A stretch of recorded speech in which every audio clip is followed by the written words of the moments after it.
Di awal film diperlihatkan seorang wanita yang sudah menikah bernama Mira. Sayangnya meski sudah menikah, Mira ini harus tinggal sendirian karena suaminya bekerja di luar negeri. Demi menghemat pengeluaran mereka, suaminya Mira memilih untuk jarang mudik. Beruntung Mira ini orangnya tidak macam-macam, ia masih setia menunggu suaminya pulang. Selain itu, mereka juga menyewakan sebuah kamar kosong di belakang rumahnya. Tidak besar, namun cukup jika dihuni 2 orang.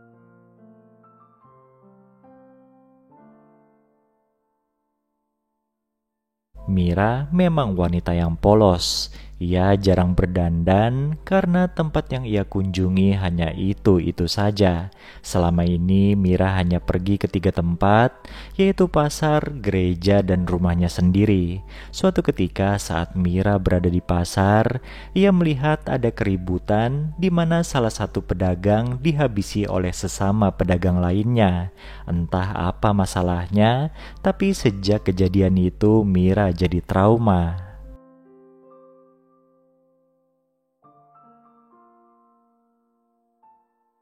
Mira pun menelepon suaminya dengan niat ingin menceritakan peristiwa di pasar tadi.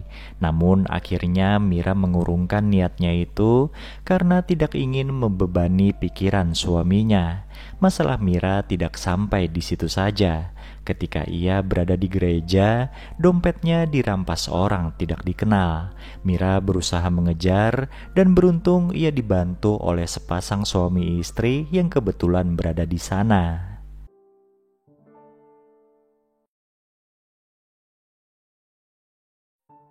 Katanya mereka ini adalah pendatang dan sedang mencari tempat tinggal sementara. Jadi Mira mengajak mereka ke rumah dan menawarkan kamar kosong tersebut. Kondisinya memang memprihatinkan, makanya harganya murah. Mira juga mempersilahkan mereka untuk memperbaiki kamar tersebut. Sepasang suami istri itu bernama Kiko dan Glenda.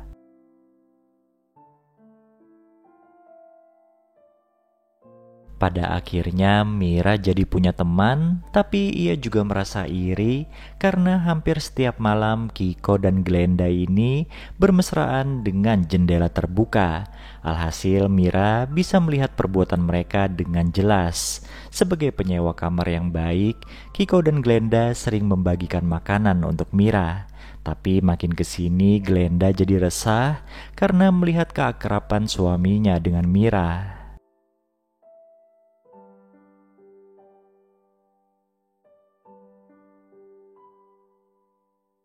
Suatu hari, Kiko membawa 2 orang temannya untuk memperbaiki kamar yang mereka tempati. 2 teman itu adalah Cesar dan Lando.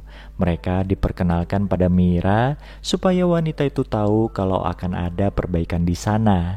Sejak tinggal di sana, Kiko mencoba berbaur dengan warga sekitar, termasuk satpam penjaga toko pegadaian.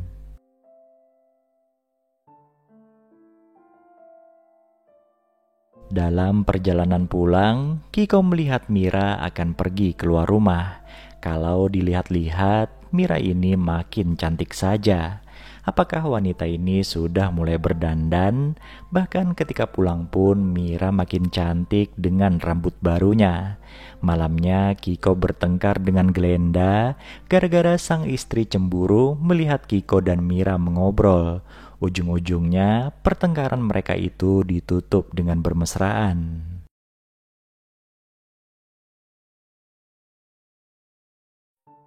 Ketika perbaikan kamar yang disewa Kiko dan Glenda berlangsung, salah satu pekerja yang bernama Lando nekat menyusup ke dalam rumah Mira.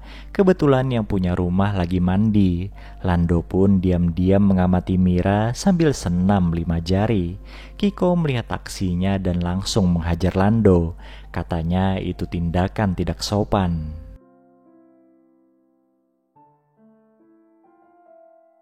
Lalu suatu hari ketika Mira lagi mandi, cincinnya tiba-tiba hilang diambil orang. Dari gerak-geriknya sepertinya itu ulah Lando. Mira lantas curhat pada Kiko mengenai hal itu. Kiko pun yakin kalau yang mengambil pastilah Lando. Dan benar saja, ketika dihajar berkali-kali, Lando akhirnya mengaku mencuri cincin tersebut dan menjualnya ke pegadaian di depan rumah.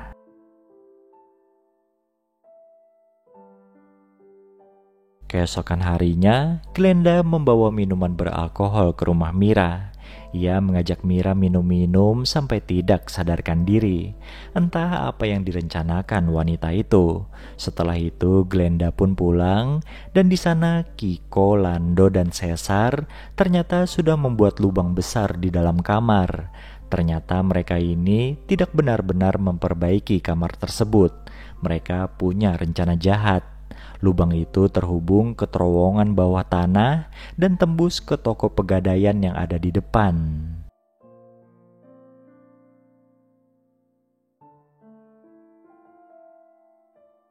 Mereka menggasak semua emas, cincin, gelang, termasuk cincin milik Mira juga mereka ambil. Namun ketika balik ke rumah, Kiko tiba-tiba ditikam oleh Glenda dan Lando. Apa yang telah terjadi? Ternyata Glenda dan Lando telah mengkhianati Kiko, bahkan Cesar pun juga dihabisi oleh mereka. Glenda menunggu di luar sambil menghitung jumlah perhiasan yang mereka ambil. Sementara Lando masuk ke rumah Mira yang masih belum sadarkan diri. Niatnya ingin menodai wanita itu. Untungnya Kiko yang terluka masih bisa bertahan dan menyelamatkan Mira. Setelah menghabisi Lando, ia pun lanjut menyingkirkan Glenda. Kejadian itu berlangsung tanpa diketahui Mira yang baru sadarkan diri keesokan paginya. Bangun-bangun ia melihat cincinnya sudah kembali, tapi tidak menemukan seorang pun di sana. Bahkan kamar yang ia sewakan juga tidak ada siapa-siapa, hanya ada bekas semen yang masih basah. Sampai sekarang pun Mira masih tidak tahu apa yang telah terjadi. Film ini pun selesai.